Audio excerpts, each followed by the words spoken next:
নমস্কার বন্ধুরা, আমি ছাদ বাগানে চলে এসেছি। আমার ছাদ বাগান থেকে আপনাদের সবাইকে স্বাগত জানাচ্ছি। আজকের যে টপিকটা নিয়ে আমি এসেছি সেটা হলো একটা চালের বস্তাতে কিভাবে ঘরোয়া পেঁয়াজ, মানে ঘরের যে পেঁয়াজ আমরা খাওয়ার জন্য কিনে আনি, সেটা দিয়ে কিভাবে আমরা পেঁয়াজ গাছ করতে পারি, এমনকি কয়েক মাসের মধ্যে আমরা বড় বড় রান্নার পেঁয়াজ আমরা পেতে পারি। তো চলুন আমরা সেদিকেই এগিয়ে যাই। এই এক মাসের মধ্যে কত বড় বড় পেঁয়াজ গাছ হয়ে গেছে, আর এর মধ্যে আবার শশা গাছের দানাও দিয়ে দিয়েছিলাম, সেখানেও গাছ হয়ে গেছে। তো এটা থাক, আমরা কয়েক মাসের মধ্যেই বড় বড় পেঁয়াজ পেতে পারি। আর এখানে এগুলো কিন্তু আমরা এখনই খেতে পারি। আবার পেঁয়াজের কলি, যেটা বলে পেঁয়াজ কলি, সেটাও এখান থেকে পাওয়া যাবে। দেখতে পাচ্ছেন তাহলে কত কিছু পাওয়া যাচ্ছে এই একটা চালের বস্তাতে। দেখুন, দেখছেন? এই যে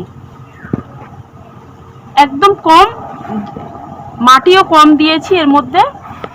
তো চলুন, এটা আমি কিভাবে এটাকে আমি তৈরি করেছি সেটা আপনাদের সঙ্গে আমি শেয়ার করব।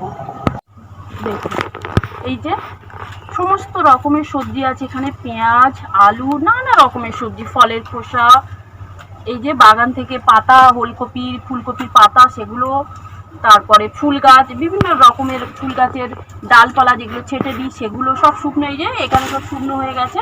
ডিমের খোসা, বিভিন্ন জিনিস দেখতে পাচ্ছেন, এগুলো আমি শুকনো করে, এদিকেরগুলো শুকনো হয়ে গেছে, এগুলো এখনো বাকি রয়েছে।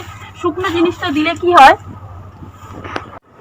সবজিটা শুকনো করে দিলে কি হয়, কোনো বস্তার মধ্যে বা কোনো আটার যে প্লাস্টিক 5 কেজি বা 2 কেজি যে প্লাস্টিকগুলো, সেগুলোর মধ্যেও আমরা এগুলো কিন্তু চাষ করতে পারি। সেগুলো সবজি শুকনো করে দিলে ইঁদুরে সেটা কাটতে পারবে না, মানে ওর গন্ধটা তেমন তো পাবে না। আর কাঁচা জিনিস দিলে কি হয়, পোকা হয়ে যাওয়ার ভয় থাকে, আর ওই ইঁদুরে কেটে দেবে, জিনিসটাই নষ্ট হয়ে যাবে। সেই জন্য সবজির খোসাটা শুকনো করে দিলে ভালো হয়।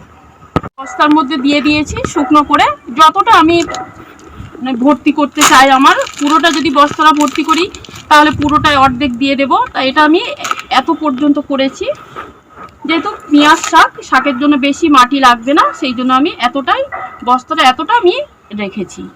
তো এখানে প্রচুর সবজির খোসা দিয়ে দিয়েছি। তারপরে আমি শুকনো গোবরটা এখন শেষ হয়ে গেছে, শুকনো গোবর একটু রোদে দিয়ে, মানে পুরাতন গোবরটা কিনে এনে রোদে ছাদে দিয়ে আমি শুকনো করেছি। তারপরে মাটি আর গোবর, মাটির ভাগ খুবই কম, ভালো করে মিশিয়ে আমি এর মধ্যে দিয়ে দিয়েছি। দিয়ে বাড়িতে যে পেঁয়াজ থাকে সেই পেঁয়াজের মুখগুলো কেটে, নিচে যে পেছনে যে শেকড় থাকে সেটা না, সামনে যেটা, ওই মুখটা কেটে নেব। কেটে নিয়ে পুঁতে দিলাম, তারপর একটু করে জল দিয়ে দিতে হবে। এবার প্রতিদিন দেখতে হবে যে মাটির, মানে পেঁয়াজের যে গোড়াটা ভিজে আছে কি শুকনো আছে। শুকনো থাকলে একটু করে জল ছড়িয়ে দেবো, আর ভিজে থাকলে জল দেওয়ার দরকার নেই। তো একদিন কিংবা 2 দিন ছাড়াছাড়ি জল দিলেই অটোমেটিক 1 সপ্তাহের মধ্যেই পেঁয়াজ গাছ বেরিয়ে যাবে, কলা বেরিয়ে যাবে, আর সেখান থেকেই এইরকম গাছ পাওয়া যাবে। ছোট ছোট গাছ বেরিয়ে যাবে, কিন্তু সেগুলোকে বড় করার জন্য শুধু তো জল দিলে হবে না।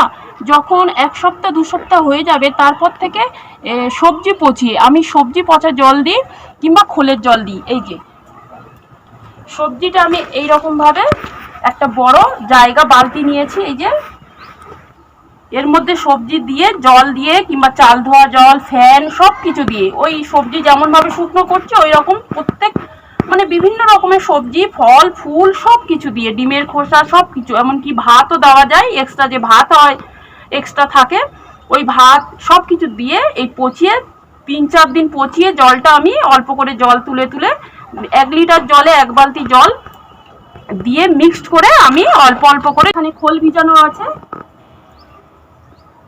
এই যে একটু করে প্রতিদিন নেড়ে দিতে হয়। এই খোলের জল অল্প নিয়ে মিক্সড করে জলের সাথে অল্প অল্প করে দিতে হয়। এই সপ্তাহে একদিন করে খোলের জল, সপ্তাহে 1 দিন সবজির খোসা জল দিলে এরকম বড় বড় গাছ পাওয়া যাবে। আর এখনই তো পেঁয়াজ কলি ধরবে, এখনো পেঁয়াজ কলি আসেনি, আসবে, তো আপনারা এরকম পেতে পারেন।